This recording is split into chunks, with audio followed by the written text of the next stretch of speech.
Hi friends, media ಜಗತ್ತಿಗೆ ಸ್ವಾಗತ.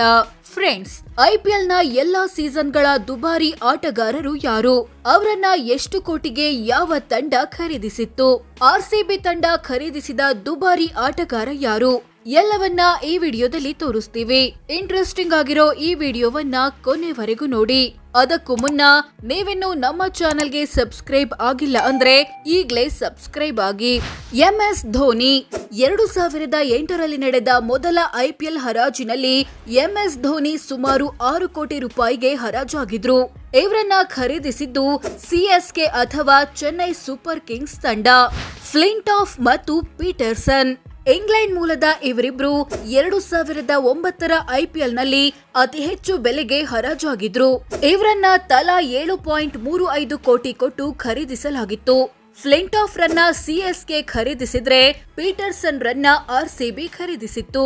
Shane bond ಮತ್ತು ಪೋಲಾರ್ಡ್. ನ್ಯೂಜಿಲೆಂಡ್ ವೇಗಿ ಶೇನ್ ಬಾಂಡ್ ಮತ್ತು ವೆಸ್ಟ್ ಇಂಡೀಸ್ ಮೂಲದ ಕಿರೋನ್ ಪೋಲಾರ್ಡ್ 2010ರ ಐಪಿಎಲ್ ನಲ್ಲಿ ಹೆಚ್ಚು ಬೆಲೆಗೆ ಹರಾಜಾಗಿದ್ರು. ಇವರನ್ನ ತಲಾ 4.80 ಕೋಟಿಗೆ ಖರೀದಿಸಲಾಗಿತ್ತು. ಶೇನ್ ಬಾಂಡ್ ಕೆಕೆಆರ್ ತಂಡ, ಪೋಲಾರ್ಡ್ ಎಂಐ ಅಥವಾ ಮುಂಬೈ ಇಂಡಿಯನ್ಸ್ ತಂಡ. ಗೌತಮ್ ಗಂಭೀರ್ ಓಪನರ್ ಬ್ಯಾಟರ್ ಆಗಿದ್ದ ಇವರು 2011ರ ಐಪಿಎಲ್ ನಲ್ಲಿ ಹೆಚ್ಚು ಬೆಲೆಗೆ ಹರಾಜಾಗಿದ್ರು. ಇವರನ್ನ 11.04 ಕೋಟಿ ರೂಪಾಯಿಗೆ ಖರೀದಿಸಿತ್ತು ಕೆಕೆಆರ್ ಅಥವಾ ಕೋಲ್ಕತ್ತಾ ನೈಟ್ ರೈಡರ್ಸ್ ತಂಡ. ರವೀಂದ್ರ ಜಡೇಜಾ ಆಲ್ರೌಂಡರ್ ಆಗಿರೋ ಇವರು 2012ರ ಐಪಿಎಲ್ ನಲ್ಲಿ ಹೆಚ್ಚು ಬೆಲೆಗೆ ಹರಾಜಾಗಿದ್ರು. ಇವರನ್ನ 9.72 ಕೋಟಿಗೆ ಸಿಎಸ್ಕೆ ಅಥವಾ ಚೆನ್ನೈ ಸೂಪರ್ ಕಿಂಗ್ಸ್ ತಂಡ ಖರೀದಿಸಿತ್ತು. ಗ್ಲೆನ್ ಮ್ಯಾಕ್ಸ್ವೆಲ್ ಆಸ್ಟ್ರೇಲಿಯನ್ ಆಲ್ರೌಂಡರ್ ಆಗಿರೋ ಇವರು 2013ರ ಐಪಿಎಲ್ ನಲ್ಲಿ ಹೆಚ್ಚು ಬೆಲೆಗೆ ಹರಾಜಾಗಿದ್ರು. ಇವರನ್ನ 5.30 ಕೋಟಿಗೆ ಎಂಐ ಅಥವಾ ಮುಂಬೈ ಇಂಡಿಯನ್ಸ್ ತಂಡ ಖರೀದಿಸಿತ್ತು. ಯುವರಾಜ್ ಸಿಂಗ್ ಆಲ್ರೌಂಡರ್ ಆಗಿದ್ದ ಇವರು 2014ರ ಐಪಿಎಲ್ ನಲ್ಲಿ ಹೆಚ್ಚು ಬೆಲೆಗೆ ಹರಾಜಾಗಿದ್ರು. ಇವರನ್ನ ಬರೋಬ್ಬರಿ 14 ಕೋಟಿ ಕೊಟ್ಟು ಖರೀದಿಸಿತ್ತು ಆರ್ಸಿಬಿ ಅಥವಾ ರಾಯಲ್ ಚಾಲೆಂಜರ್ಸ್ ಬೆಂಗಳೂರು ತಂಡ. ಯುವರಾಜ್ ಸಿಂಗ್ ಇವರು 2015ರ ಐಪಿಎಲ್ ನಲ್ಲೂ ಹೆಚ್ಚು ಬೆಲೆಗೆ ಹರಾಜಾಗಿದ್ರು. ಇವರನ್ನ ಬರೋಬ್ಬರಿ 16 ಕೋಟಿಗೆ ಖರೀದಿಸಿತ್ತು ಡಿಡಿ ಅಥವಾ ಡೆಲ್ಲಿ ಡೇರ್ ಡೆವಿಲ್ಸ್ ತಂಡ.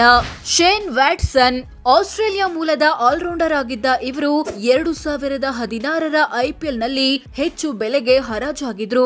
ಇವರನ್ನ 9.5 ಕೋಟಿಗೆ ಖರೀದಿಸಿತ್ತು ಆರ್ಸಿಬಿ ಅಥವಾ ರಾಯಲ್ ಚಾಲೆಂಜರ್ಸ್ ಬೆಂಗಳೂರು ತಂಡ. ಬೆನ್ ಸ್ಟೋಕ್ಸ್ ಇಂಗ್ಲೆಂಡ್ ಮೂಲದ ಆಲ್ರೌಂಡರ್ ಆಗಿರೋ ಇವರು 2017ರ ಐಪಿಎಲ್ ನಲ್ಲಿ ಹೆಚ್ಚು ಬೆಲೆಗೆ ಹರಾಜಾಗಿದ್ರು. ಇವರನ್ನ 14.5 ಕೋಟಿಗೆ ಖರೀದಿಸಿತ್ತು ಆರ್ಪಿಎಸ್ ಅಥವಾ ರೈಸಿಂಗ್ ಪುಣೆ ಸೂಪರ್ ಜೈಂಟ್ ತಂಡ.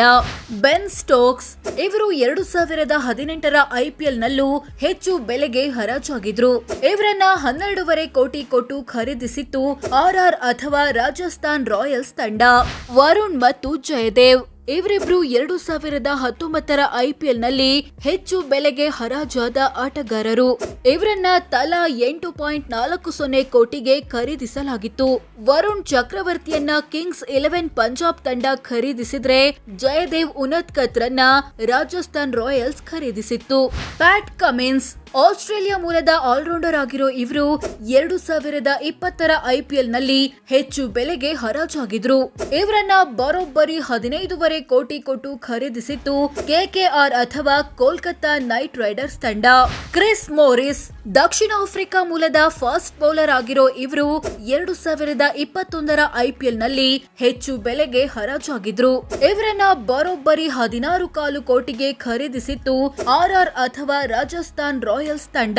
Ishan Kishan wicket keeper batter ಆಗಿರೋ ಇವರು 2022ರ ಐಪಿಎಲ್ ನಲ್ಲಿ ಹೆಚ್ಚು ಬೆಲೆಗೆ ಹರಾಜಾಗಿದ್ರು. ಇವರನ್ನ 15.25 ಕೋಟಿಗೆ ಮುಂಬೈ ಇಂಡಿಯನ್ಸ್ ಅಥವಾ ಎಂಐ ತಂಡ ಖರೀದಿಸಿತ್ತು. ಸ್ಯಾಮ್ ಕರನ್ ಇಂಗ್ಲೆಂಡ್ ಮೂಲದ ಆಲ್ರೌಂಡರ್ ಆಗಿರೋ ಇವರು 2023ರ ಐಪಿಎಲ್ ನಲ್ಲಿ ಹೆಚ್ಚು ಬೆಲೆಗೆ ಹರಾಜಾಗಿದ್ರು. ಇವರನ್ನ ಬರೋಬ್ಬರಿ 18.5 ಕೋಟಿಗೆ ಖರೀದಿಸಿತ್ತು ಪಿಕೆ ಅಥವಾ ಪಂಜಾಬ್ ಕಿಂಗ್ಸ್ ತಂಡ.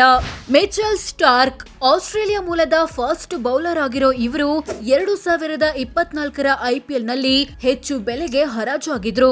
ಬರೋಬ್ಬರಿ 24.25 ಕೋಟಿ. ಇಷ್ಟು ದುಡ್ಡು ಕೊಟ್ಟು ಇವರನ್ನ ಖರೀದಿಸಿದ್ದು KKR ಅಥವಾ ಕೋಲ್ಕತಾ ನೈಟ್ ರೈಡರ್ಸ್ ತಂಡ. Rishabh Pant wicket keeper batter ಆಗಿರೋ ಇವರು 2025ರ IPL ನಲ್ಲಿ ಅತಿ ಹೆಚ್ಚು ಬೆಲೆಗೆ ಹರಾಜಾಗಿದ್ದಾರೆ. ಬರೋಬ್ಬರಿ 27 ಕೋಟಿ ರೂಪಾಯಿ. ಇವರಿಗೆ ಇಷ್ಟು ದುಡ್ಡು ಕೊಟ್ಟು ಖರೀದಿಸಿದ್ದು LSG ಅಥವಾ ಲಕ್ನೋ ಸೂಪರ್ ಜೈಂಟ್ಸ್ ತಂಡ.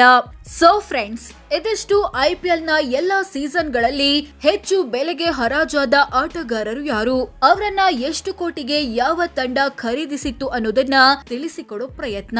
ವಿಡಿಯೋ ಇಷ್ಟವಾದ್ರೆ ಲೈಕ್ ಮಾಡಿ, ಶೇರ್ ಮಾಡಿ, ನಮ್ಮ ಚಾನೆಲ್ಗೆ ಸಬ್ಸ್ಕ್ರೈಬ್ ಆಗಿ. ಧನ್ಯವಾದ.